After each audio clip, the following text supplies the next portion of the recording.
السلام عليكم، معاكم هالة حجازي من قناة حلو حادق.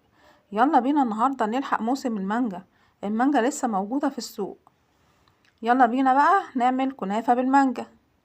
لو عجبكم الفيديو ما تنسوش لايك وشير واشتراك في القناة، وهنعملها بأقل كمية سمنة ممكنة.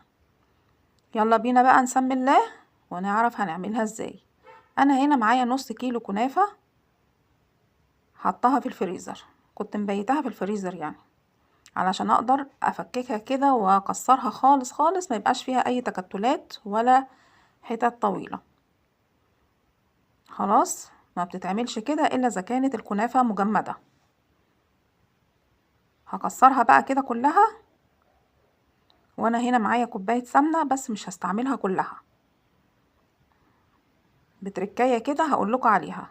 طبعا كده الكنافة خارجة من الفريزر، فلو حطيت عليها كمية السمنة